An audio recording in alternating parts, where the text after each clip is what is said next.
we're more in a wartime situation than a peacetime situation.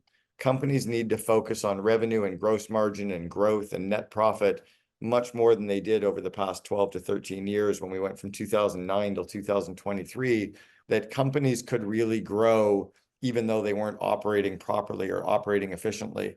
And I think now the CEOs are feeling the stress and strain of that, and they need COOs to operate more like wartime entrepreneurial CEOs versus spending time on back office processes and systems and perfecting everything. Right now is not the time for everything to be perfect. It's time to execute and plan later in many ways. One of the topics that's been kind of a hot topic just in my world, and I'm sure yours as well, is I get a lot of CEOs that reach out that say they're ready to hire a COO. In many cases they are, but in many cases they're not. And a lot of times I only get so far and I can't figure out why they don't move forward. When, in your opinion, is a CEO entrepreneur ready to hire a COO or a second in command? And so at the end of the day, we only start a company for one of three reasons: to give us money, to give us free time, or to have that feeling of accomplishment, right? That we've started something. And at some point, the business is up and running. So we have that accomplishment, right? We have our company. And at some point, we're usually making enough money that the only real next step is you're going to fly private for the rest of your life, but you have enough money coming in, you're living a nice lifestyle. And then the third is the free time. And often entrepreneurs get trapped into this working because it makes them feel good and working because it fulfills them, and they lose sight of some of the hobbies and other parts of the business. In one way, you can buy yourself that free time by getting that second in command. In another way, you can leverage up your time so that you're only working in your unique ability areas, the areas that feed you with energy and that you're really good at. And having somebody else work on the parts that drain you or that you're not good at can usually amplify, and get you better results. So it's often that kind of results in buying back your time is the stage that they're at. And then thirdly, it's when you're really bumping into that glass ceiling, when maybe you just don't have the skill set to be able to do it, or you don't have the time to be able to get it all done. And you really do have that, not just a to-do list, but really big opportunities to leverage and to grow the business. And you don't have time or a person that can do that. And I guess one more thing that I think about is if a leader or a CEO of a company doesn't have time to grow their people, they're just implementing day to day, they're working harder every day, and they're not spending time growing the confidence and growing the skills and growing the connection of their management and leadership team, that's a huge opportunity area for growth in the company too. Talk about how CEO entrepreneurs that are in position to bring a COO on, talk about how they don't look at the investment and the ROI properly in some cases. When a CEO or an entrepreneur is looking to hire a second in command, they might have a dollar value in their mind. Let's say they're going to pay $240,000 for a VP operations or a COO to come into their company. And first off, 240 is probably more like a VP of operations. To get a true C-level of a real company, you're probably more in the 350 range. But let's say you're going to pay 240,000. They get kind of worried about that $240,000. Well, you're not paying it up front. You're not paying it tomorrow morning. So really, you're only paying $20,000 a month for the next 12 months. So the 20,000 is much more palatable. And even the 20,000 is more like $5,000 a week. Could you afford to write a check for $5,000 next week? Yes. And then what could that person be doing to generate enough money to pay for themselves, right? Maybe they generate 15,000 in gross margin or 20,000 in gross margin to pay for that $5,000 expense, right? What things could they do? Could they grow people or find more revenue or do more with the marketing? Could they get more business out of your clients? Could they get more productivity in the business? They can easily, if they're focused for a week, generate enough gross margin to pay for themselves. And what could you be doing with the free time that they've created to actually increase that? So when you break it down and think of it on a weekly basis, it's not a lot of money to spend. And if you put a very simple plan in place of what you would be working on and what they would be working on to generate those gross margins, it's probably very easy to do. But I think a lot of entrepreneurs freeze when they look at the dollar value, or they freeze and they're not quite sure what the person's really going to be doing. So it's all about slowing down and thinking about, what's the plan that they're going to do? What's the ROI that I need and expect? And then how can I make sure that that happens? One thing I love about your book, Second in Command, is talking about the different types of combinations and the different types of COOs, because I think there's a lot out there, and I'm not knocking on EOS, but like they act like there's one combination of a visionary and integrator or an executor and an ideas person, which in a lot of cases is the case. But The irony about this is most of the CEOs, entrepreneurs, in order to figure out this problem, is they need this person on board in order to figure it out in some cases, which I think is, another thing that we started on, and just, talk a little bit to that. I think a lot of entrepreneurs struggle with the actual planning and execution. They struggle with figuring out how to make something happen. And really, they're trying to hire the person who's going to be able to figure out how to make it all happen. They almost need it to happen in tandem. So I think it's working with a really good recruiter or a coach that can help them put that plan in place to figure out what the short-term and long-term plan might be, what the onboarding of this person might look like so that you can get the most success out of them in the first 30, 60, or 90 days, kind of breaking it down that way and making sure they execute. I was talking actually to Joe Polish about this yesterday on a text and kind of voice message back and forth, or voice video. He's talking about the interview stage, and that he was asking if it's normal to have people, work for a short stint or do kind of a consulting gig before they accept. And in our world, in the hiring world, it's typical that they would do a project, like a presentation, like the finalist, and then, that would kind of get you to understand how they think, how they work, and maybe, kind of brainstorm with the leadership team. But what have you seen work when it comes to selection? Like, you got somebody in front of you, they look good, they feel good, but you want to make certain that they, can work. And in our case, on the hiring side, you don't want to overcomplicate it because they may have other options. But have you seen any short stints and projects work before a COO comes on board? More often than not, the reason that the entrepreneur wants to put a test project in place to see how the person does is because they suck, or their company sucks at interviewing. And they don't really have a good skill set to do the proper interviews, to do the proper reference checks, to go through the resume, to take a look at them against their scorecard, to run group interviews or panel interviews with the candidate.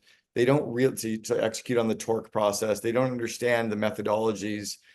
And if they did, they would know enough about the candidate day one that they wouldn't need to have test projects, right? Often what they're doing is they're saying, I'm going to get sloppy at interviewing.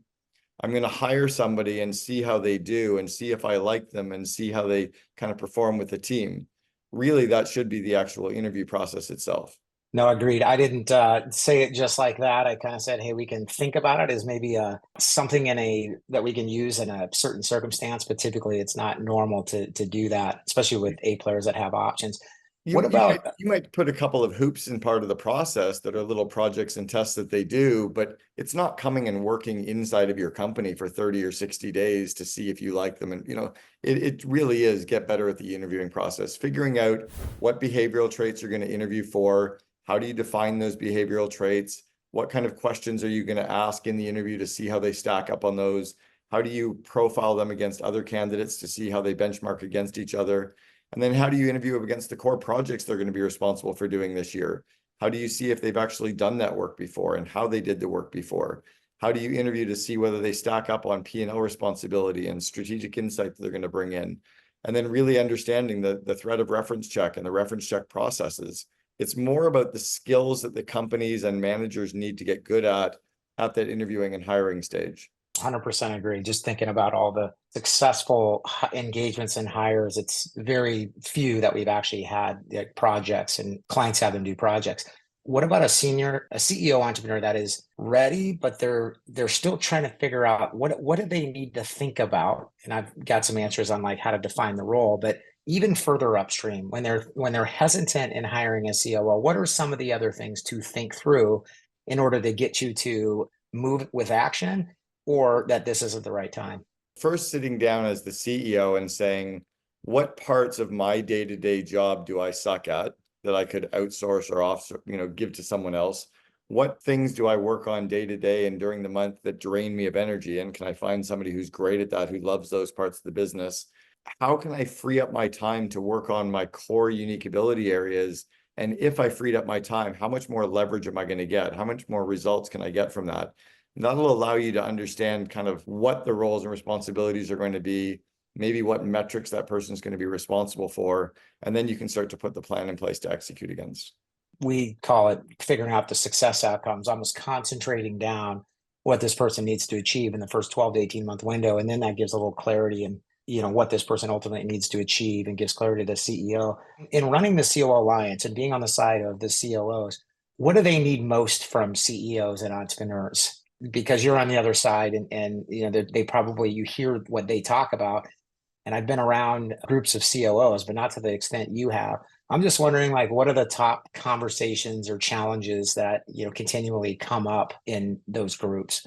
There's definitely a few. So the first one is that they feel like their CEO, especially the entrepreneurial CEO, these are the founder CEOs, are very quick to start projects. They come up with ideas constantly. They delegate ideas very quickly without giving all the details. They're kind of perpetual motion machines that are winging it, shooting from the hip, and it's hard to keep up with those people. That's number one. Number two is that they speak differently. It's almost like men are from Mars, women are from Venus. CEOs speak like CEOs and COOs speak like COOs. And it's about understanding the personality profiles and what makes each other tick and understanding the other person. So it's frustrating. I'm actually working with a COO Alliance member right now who's struggling with their CEO, and they don't have the time to get in sync. And the CEO doesn't think it matters, but the CEO is frustrated with them. But it's almost like a husband being frustrated with a wife, but then they don't want to show up to marriage counseling. So it's about spending time to understand the other person, to get in sync with the other person, to work on that relationship and communication with that other person so that you can actually build that better relationship. And then I think at third, it's about putting time in the calendar, almost like date night, where you have time in your calendar to get in sync, to stay in sync with the other person, to build kind of the relationship and commonality and trust with the other person so that you actually like each other more than often comes out in the day-to-day of the business. Yeah, anything else that comes up that that's something that's recent, new, or, you know, kind of something that is you're seeing that might be different in how COOs and just business operations in general? Well, you know, one is that the COOs tend to overwhelm the CEO with lots of the data, right? Most COOs like to pull together, they ask lots of questions, they pull together all the facts, they get all the data together, and they want to deliver that to the entrepreneur. And that overwhelms the entrepreneur, and they kind of want the COO to stay more focused. I think today what I'm noticing is that we're more in a wartime situation than a peacetime situation.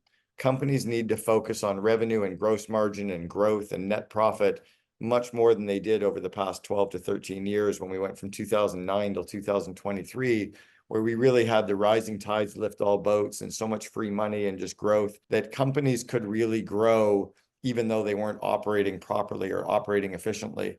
And I think now the CEOs are feeling the stress and strain of that, and they need COOs to operate more like wartime entrepreneurial CEOs versus spending time on back office processes and systems and perfecting everything. Right now is not the time for everything to be perfect. It's time to execute and plan later in many ways. You know, and one other thing I want to get into, you just kind of got me down this path, which was great, is when we hire a COO, they get onboarded. And even in the interview process, one thing that we're focusing a lot on, especially in like direct to consumer type companies where you got a COO or a CEO that's creating new ideas quickly and launching products. One thing that we pay attention to is how quickly the CEO makes decisions and how quickly the COO makes decisions. And obviously, the COO is coming in to help be a little bit more thorough in how they make decisions. But if they take too long, they will frustrate the heck out of a CEO. Yeah. And so we try to find that sweet spot, but talk about like that, what that feels like when a COO comes in and obviously has to slow down the CEO. Yeah, so the COO needs to be the brakes to the entrepreneur's gas, or we need to be the leash to the entrepreneurial dragon. So we need to slow them down a little bit, but not completely stifle them. And sometimes that's by understanding how to take all the random ideas that come from the CEO and put them in order of priority so that we don't just keep working on every idea as they come up, almost like building a home. If the CEO comes in and they want to talk about the Wolf stove and the beautiful cabinets, that's great, but we're still pouring the foundation and putting up the walls. We can talk about the cabinets in 3 months, but they're like so urgently wanting to talk about the cabinets. We need to remind them to focus on building it kind of in the most efficient and most productive way. So what I like to do is anytime that the CEO comes to me with an idea, is I say, I love that idea. Let me ask you a few questions so I understand it even more so that we can run with it. And then the CEO feels like, oh, great, you love my idea, ask away. And then I can ask the who, what, when, where, why, and how to truly understand the idea they have. I can understand the ROI they're expecting. Maybe we can talk about the people and time and money inputs that are going to be needed to generate that. And then once I've asked enough of those questions, which by the way, they've probably been rolling a lot of that through in their mind over the last 2 months or 2 weeks, but they only gave me 20 seconds to delegate the idea. I need time to catch up to them. So it is me saying, I love the idea. Let me catch up by asking you some questions. They then give me the rest of the information. And at that point, both of us can say, hey, this is a great idea. Let's green light it and start it now. And we'll bump something that's already on our list. Or it's a yellow light, meaning we like it, but we'll find time when to start it because we can't start it yet. Or now that we've asked all those questions and we understand it more, seemed like a good idea, but let's kill it. And it's a really simple, elegant process that can work for any entrepreneurial CEO. I agree. I mean, it's kind of like saying, not right now, but in a more a way that doesn't feel the CEO where they're stymied on their ideas. It's like, hey, I love that, but let's talk about it more so I can understand it, which is, obviously a great way to build trust, which is the next thing I kind of want to get into. I think in order to do what you just said and tell a CEO that, hey, I like that idea, but not right now, or I like that idea, let's get some more data. Talk about how important it is to build trust and how to build trust as you first start a COO role with the CEO. The real starting point is in the interview process is doing a really good, thorough interview and reference check so that you know everything about the candidate before you hire them. Kind of like dating and living together and having sex and meeting each other's families and kind of behaving badly for a few years. And then you know enough about the person to get engaged. And then you even have some more time to then get married. I think you need to spend that same amount of time in the interviewing process and in the onboarding process, because that amount of rigor and depth and work then allows you to have that trust right at the very beginning. Once you have the trust and you operate with that implied trust, it's about constant communication and collaboration and understanding the other person and remembering that they probably have the best interest for the company too. That any of the conflicts and problems that come up are often just misunderstandings or not spending enough time talking to each other. But you can often get yourself back on the same page when you remember that the other person is approaching it the same way you often are. Yeah, and another thing that comes up a lot that I do think matters, but it's kind of a squishy like term, is when we ask for feedback, on interviews, CEOs will talk about like they love the energy of the person they interviewed, and it's other roles as well. We always ask kind of define that, but talk about how important that is and why energy is, alignment and similar energies are similar between the CEO and the COO. But much more so in the early stages or in the more entrepreneurial size, kind of pre-30 employee companies. As an employee goes from 30 to 100, you start to almost appreciate the differences.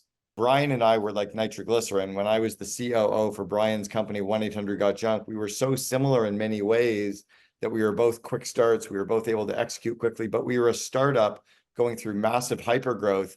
But I came into the organization with so much more experience at having done what needed to be done that Brian could kind of say, let's just run with it. And I knew what had to happen. He didn't even know. So we were very much more like two entrepreneurial type people scaling. But once we got to the 100 million mark, he actually needed someone to balance him out. He needed someone to slow him down, to be more strategic, to be more thoughtful, to be more considerate of all the employees.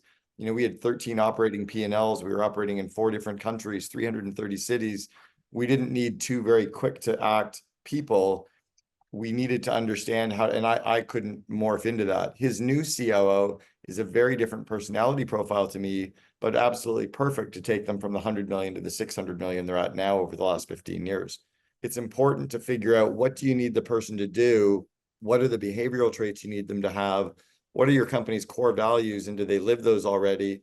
And what's the season of growth that your company is going through right now so that you can and they can kind of stay in sync? I think those are important things to consider. The typical profile that I talk to is an entrepreneur that needs somebody to come in, build processes and systems, or a non-structured person. They've gotten to where they're at, just, kind of winging it. And they get de-energized, and now they're holding people accountable, and it's, they're kind of a mess. So that's usually the combination. And when I talk about, bringing somebody in that actually enjoys doing that, that really, sings to a lot of CEOs. What other main topics would you point out? There's a lot of them, but what other main ones would you say, hey, this is why bringing in a good COO, Yeah. these are the things that they'd help you do? They help you say no. They help you make the tough decisions. They help you deal with conflict, with which most entrepreneurs don't like. They help you fire the people. They help you get rid of the wrong contractors. They help take all the crap off your plates to allow you to be kind of that iconic leader, which is really powerful. That's number one. Number two is they really allow you to free up your time and your energy so that you're working on those unique ability areas and you can truly scale things up, right? To truly work on the stuff that feeds you with energy.